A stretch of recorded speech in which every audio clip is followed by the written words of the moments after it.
요즘 우리나라 사람들이 세계 무대에서 크게 두각을 드러내는 모습을 자주 보게 됩니다. 특별히 스포츠 분야에서 두각을 드러내는 일들이 많은데요. 지난번 브라질 리우 올림픽에서도 골프의 박인비 선수, 또 사격의 진정호 선수도 9명의 선수들이 금메달을 조국에 안겼는데, 이들이 우리나라의 국위를 선양함은 물론이거니와 개인적으로도 명예와 부를 한 몸에 안은 모습들을 보았습니다. 모든 운동선수들이 땀을 흘려서 연습을 합니다. 하지만 참가한 모든 선수들이 같은 영광을 얻는 것은 아닙니다. 다른 사람들보다도 기량이 앞선 사람들이 금메달을 차지하게 되는 것입니다. 여러분, 하나님을 섬기는 신앙생활에도 마찬가지라고 저는 생각을 합니다. 성경을 볼 때 하나님으로부터 남다른 사랑과 그리고 넘치는 축복을 받아 누린 사람들의 특징을 보면 모두가 다 신앙생활에 앞장선 사람들이라는 것입니다. 여러분, 구경꾼이 아니라 신앙생활에 앞장선 사람들이 바로 하나님의 사랑과 그리고 축복을 받아 누리는 것을 보게 됩니다. 여러분, 이스라엘 나라에는 12지파가 있었습니다. 그 가운데 하나님으로부터 가장 큰 사랑과 축복을 받은 지파는 야곱의 넷째 아들인 유다 지파입니다. 이 유다 지파에서 다윗을 비롯한 큰 왕들이 가장 많이 배출됐습니다. 뿐만 아니라 유다 지파에서 메시아이신 예수 그리스도가 탄생하게 됩니다. 이렇게 큰 축복을 받아 누리는 것은 우연이 아니었습니다. 특별히 유다 지파는 메사에 적극적으로 모든 일에 그들이 앞장섰기 때문입니다. 여러분, 예수 그리스도를 믿어서 하나님의 자녀가 되는 것은 전적인 하나님의 은혜입니다. 여러분, 인간의 선행이나 어떤 공로로 구원받은 사람은 아무도 없습니다. 왜냐하면 모든 사람은 하나님 앞에 죄인이기 때문에 그렇습니다.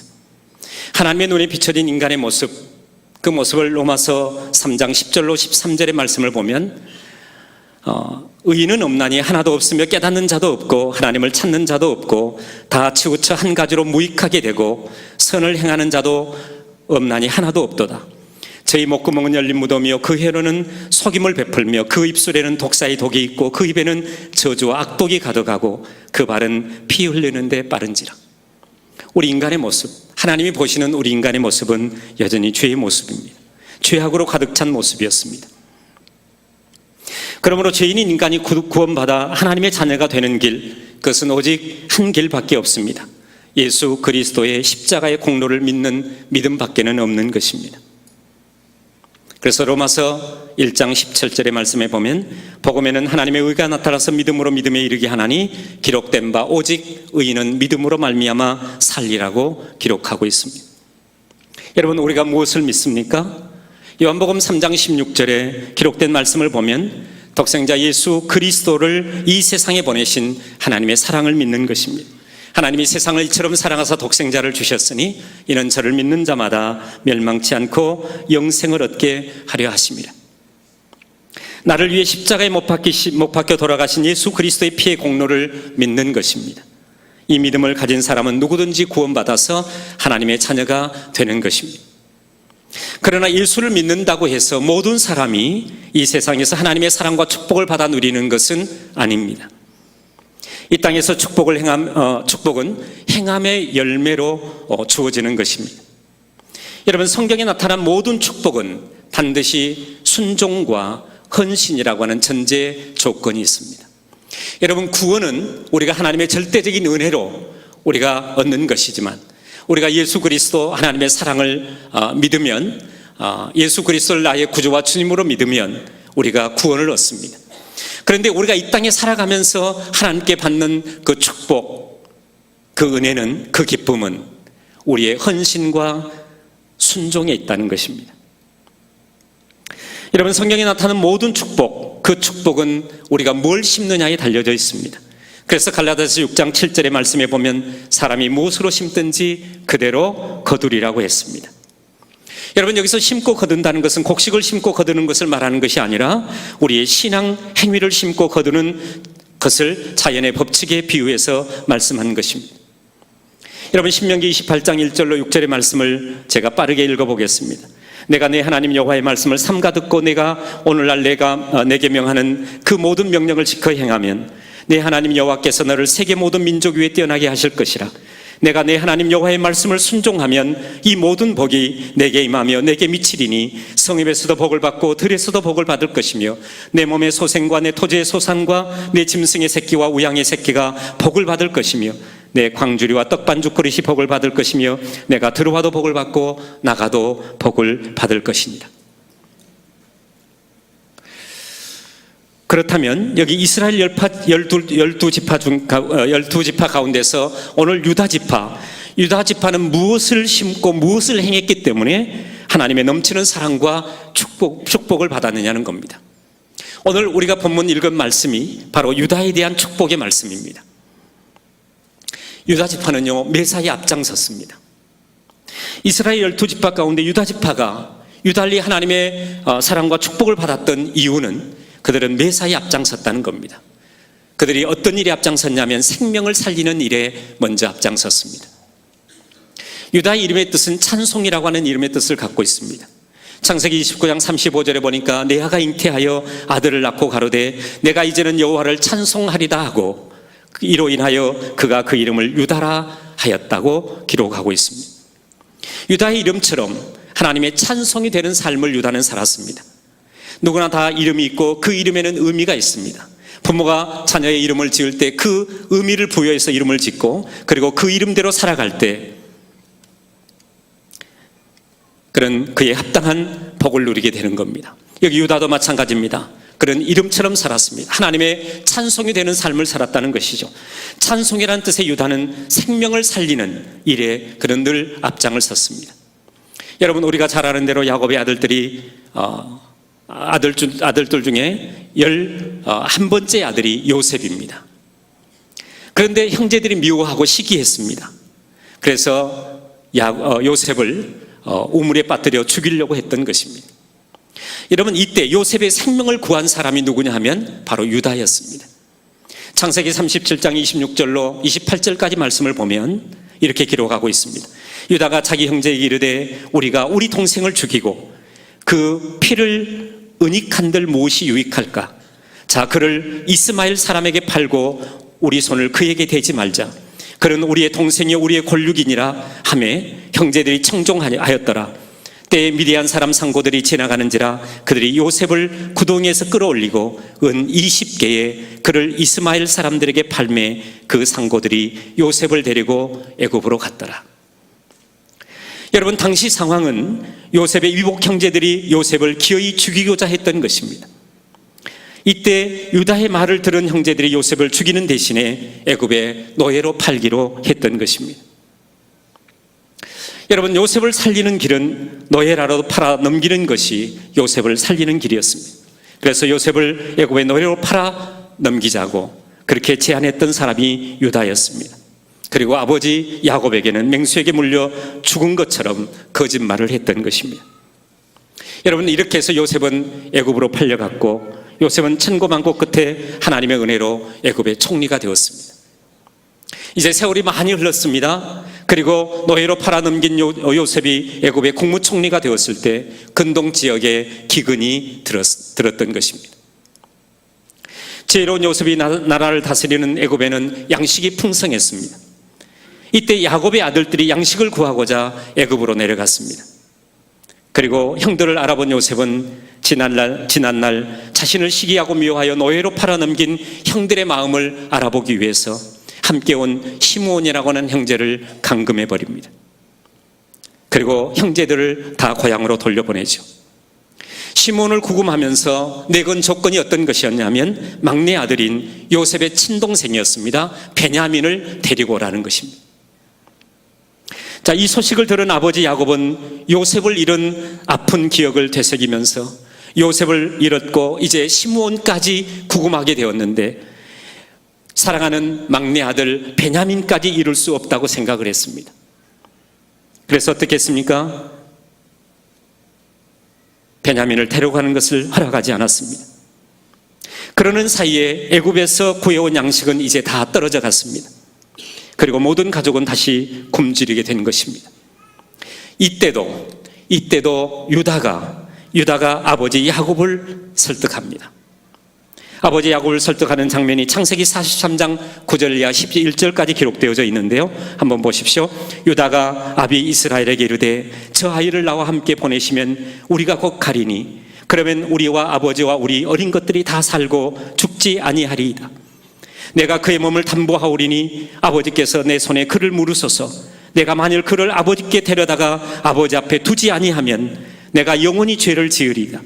우리가 지체하지 아니하였다면 벌써 2번 갔다 왔으리이다. 자, 이렇게 아버지를 설득시킨 후에 양식을 구하고자 다시 애굽으로 내려가게 되어지죠.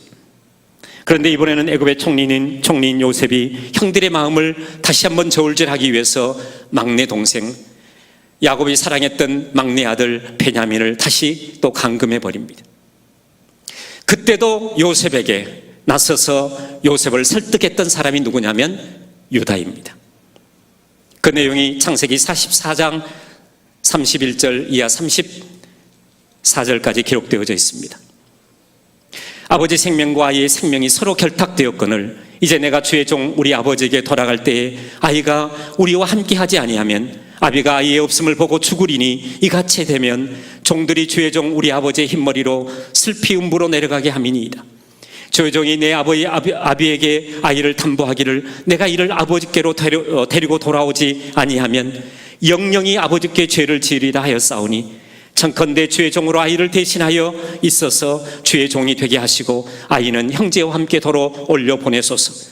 내가 어찌 아이와 함께 하지 아니하고 내 아버지에게로 올라갈 수 있으리까? 두렵건대 제 애가 내 아비에게 미침을 보리이다.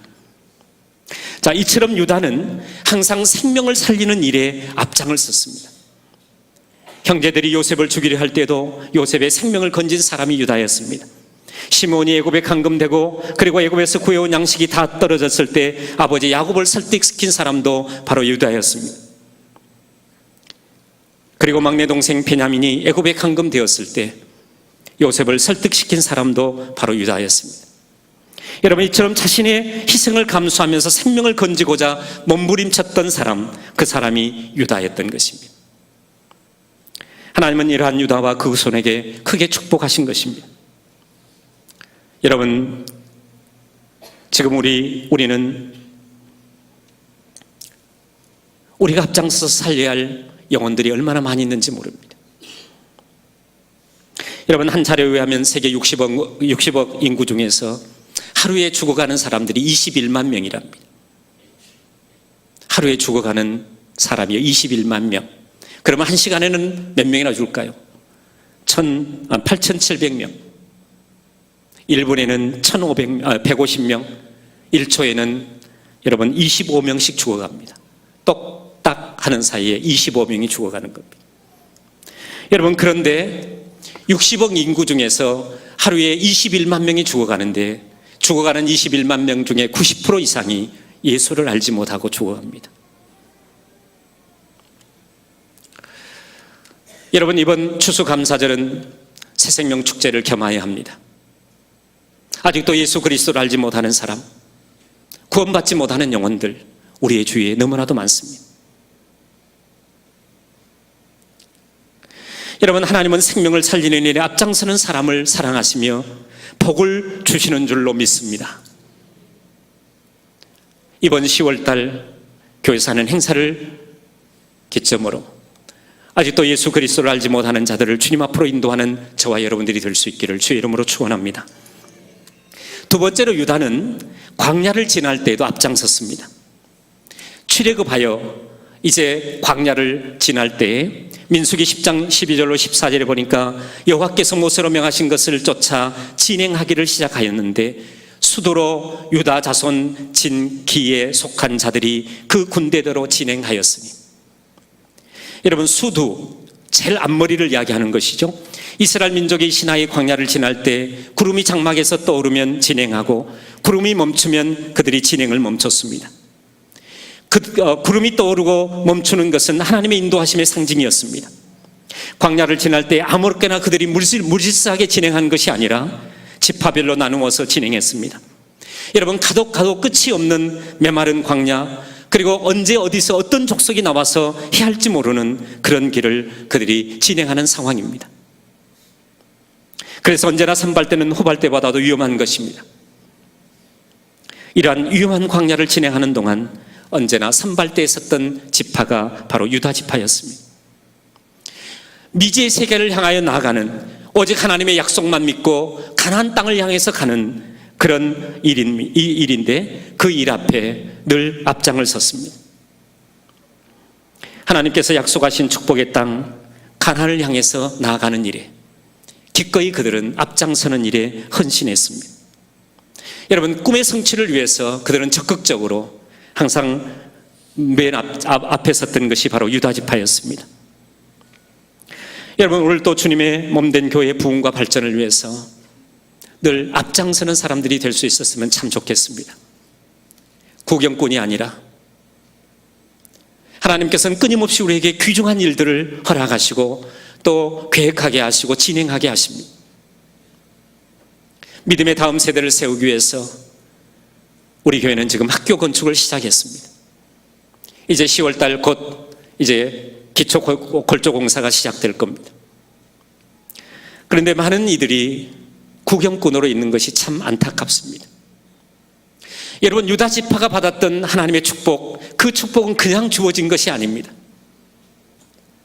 여러분, 매사에 앞장서고 하나님의 거룩한 일들 앞에 우리의 자신을 헌신할 때 하나님께서는 약속의 복을 더하여 주시는 줄로 분명히 믿습니다. 저와 여러분들이 그런 주인공들이 될 수 있었으면 좋겠고요, 그렇게 될 수 있기를 주의 이름으로 축원합니다.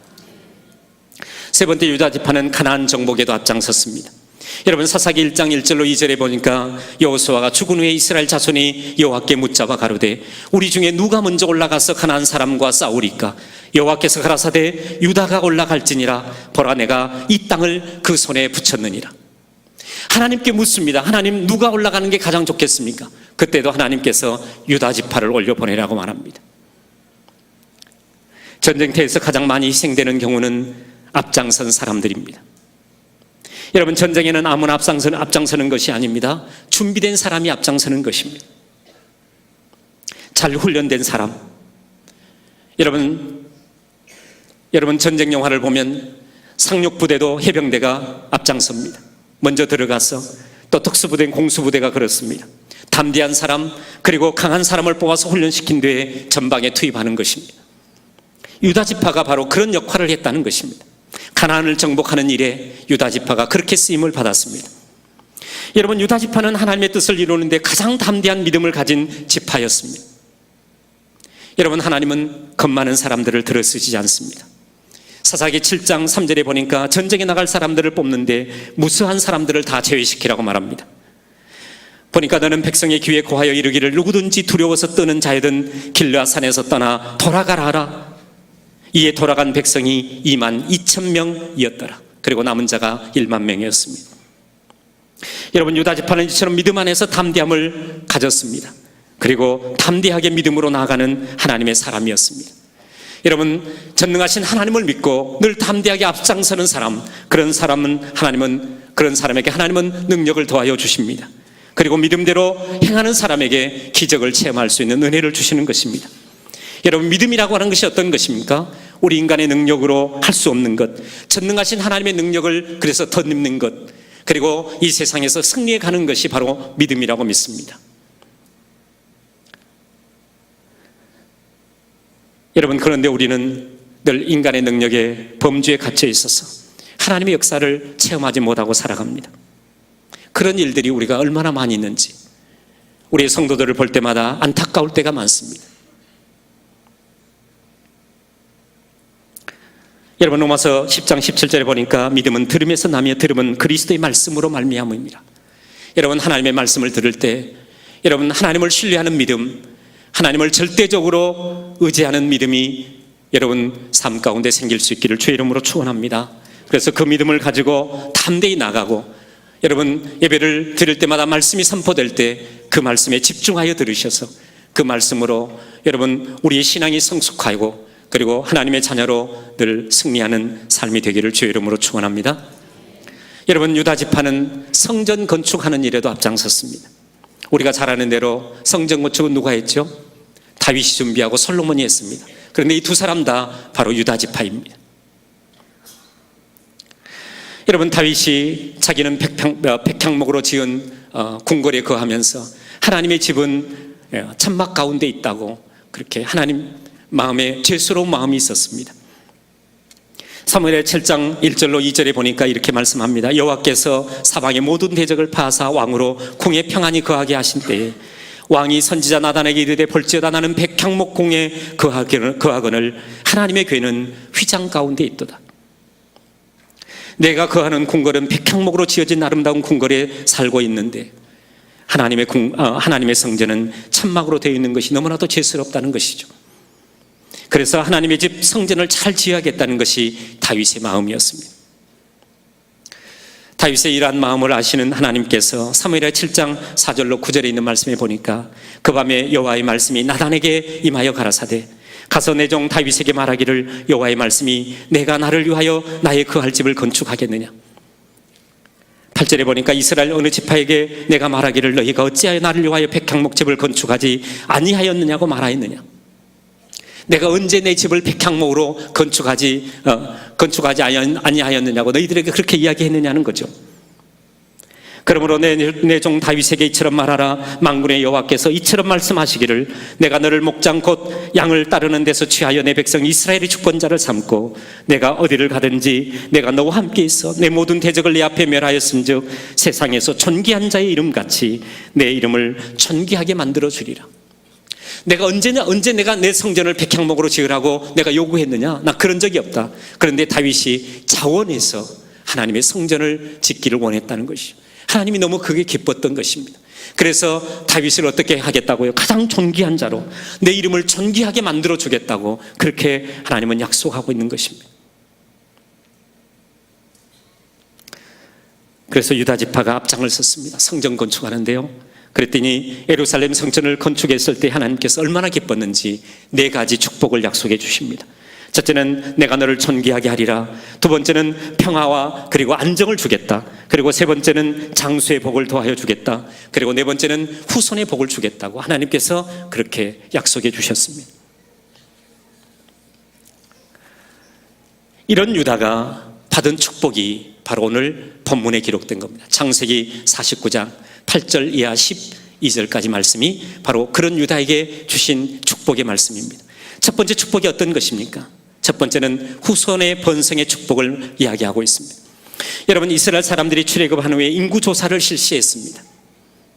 전쟁에 나갈 만한 20세 이상의 남자를 계수했는데 전쟁에 나갈 수 있는 인구를 계산해 보니까 60만 3,550명이었습니다.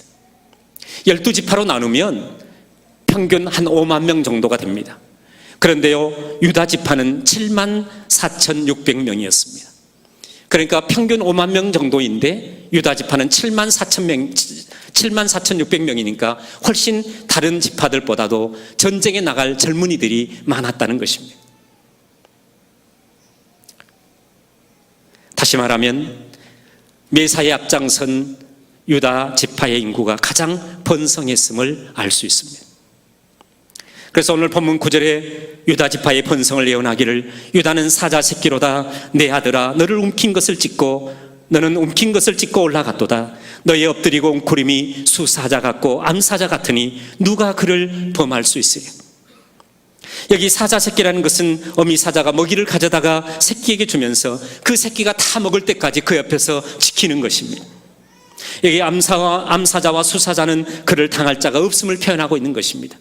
하나님께서 유다 지파를 늘 그렇게 옆에서 지켜주시고 그리고 암사자와 수사자같이 유다 지파를 당할 자가 없도록 강한 민족으로 만들어 주겠다고 하는 것이 하나님의 약속입니다. 하나님의 축복입니다. 유다는 생명을 사랑하는 더없이 유순한 인품의 사람이었습니다. 그런 유다를 하나님은 그로 인해서 그로 하여금 사자처럼 강하게 만들어 주겠다고 약속하고 있는 것입니다. 여러분, 믿음의 강한 자가 되기를 원하십니까? 어디를 가든지 믿음의 승리자가 되기를 원하십니까? 메사에 앞장설 수 있기를 주의 이름으로 축원합니다. 두 번째 축복은 존귀함의 축복입니다. 여러분, 본문 오늘 10절의 말씀을 보십시오. 홀이 유다를 떠나지 아니하며 치리자의 지팡이가 그 발 사이에서 떠나지 아니하기를. 여기 홀은 뭡니까? 홀은 왕권을 상징하는 징표입니다. 왕이 공중 집회에 나갈 때에 자신의 권위를 나타내기 위해서 드는 것이 바로 홀이었습니다. 그리고 치리자의 지팡이도 다스리는 자리에 지휘봉을 이야기하는 것입니다. 이 예언처럼 유다 지파에서는 20명의 큰 왕이 세워졌습니다. 여러분, 이처럼 이스라엘 나라의 큰 왕이 가장 많이 배출되었던 유다 지파는 언제나 앞장선 믿음이 있었기 때문입니다. 저는 여러분들이 그런 믿음의 사람들이 될 수 있기를 다시 한번 주의 이름으로 축원합니다. 세 번째는 평화와 물질의 풍성한 축복을 받았습니다. 여러분, 오늘 본문 11절 12절의 말씀을 보십시오. 그의 나귀를 포도나무에 매며 그 암나귀 새끼를 아름다운 포도나무에 맬 것이며 또 그 옷을 포도주에 빨며 그 복장을 포도즙에 빨리로다. 그 눈은 포도주로 인하여 붓겠고 그 이는 우유로 인하여 희리로다. 여러분, 나귀는 보통 어디다 매죠? 그냥 잡목에다 매는 겁니다. 그런데 어디다 맨다는 것이죠? 포도나무에 맨다는 거죠. 포도나무. 그만큼 포도나무가 많다는 것입니다. 그만큼 농사가 잘 되었다는 것이죠. 풍성하다는 것이죠. 그 농사가 얼마나 잘 되었으면 옷을 물에다 빠는 것이 아니라 포도주에다가 빨고, 여러분, 그 복장을 포도즙에 빨리로다. 포도즙에다가 세탁을 하는 그런 일들이 있을 거라는 겁니다. 그뿐만이 아니죠. 그 눈은 포도주로 인해서 붉겠고 그 이는 여기 우유로 인해서 희게 될 것이다. 여러분, 이 말씀은 메시아 앞장선 유다 지파에게 평화와 축복이 풍성할 것을 말씀한 것입니다.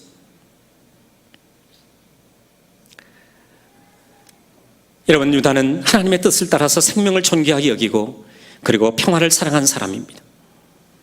이로 인해서 그는 넘치는 축복의 약속이 되었고 그리고 그대로 이루어졌던 것을 볼 수 있습니다.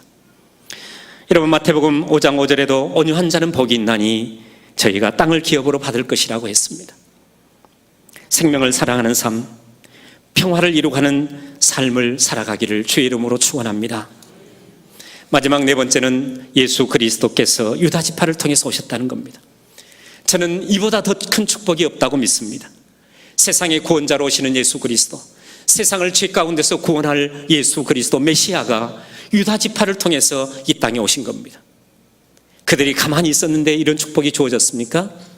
그들은 매사에 앞장선 사람들이었습니다. 그러기에 하나님께서 오늘 여기 본문 10절의 말씀해 보십시오. 실로가 오시기까지 미치리니 그에게 모든 백성이 복종하리로다. 실로는 구세주 예수 그리스도를 가리키는 말입니다. 하나님의 아들이신 예수 그리스도께서 그가 유다 지파를 통해서 이 땅에 오시겠다고 하는, 여러분, 이보다 더 큰 영광, 이보다 더 큰 감격이 어디에 있겠습니까? 저는 우리 중앙의 모든 성도들이 이런 축복과 은혜를 누리며 살아갈 수 있기를 주의 이름으로 축원합니다. 우리 함께 기도하겠습니다. 사랑의 아버지 하나님, 생명을 살리는 일에 앞장섰던 유다, 광야에 전진하는 일에도 앞장서고 하나님의 약속의 땅을 점령하는 데도 앞장섰던 유다, 그리고 하나님의 성전 건축에도 앞장섰던, 그래서 하나님의 마음을 감동시켰던 유다 지파, 하나님 그 지파를 축복하시고 은혜를 더하셨던 놀라운 오늘 축복의 약속을 보았습니다. 하나님, 그런 약속과 축복이 오늘 우리 중앙의 모든 성도들 가운데도 임할 수 있도록 주님 은혜를 더하여 주시옵소서. 예수님의 이름으로 기도하옵나이다. 아멘.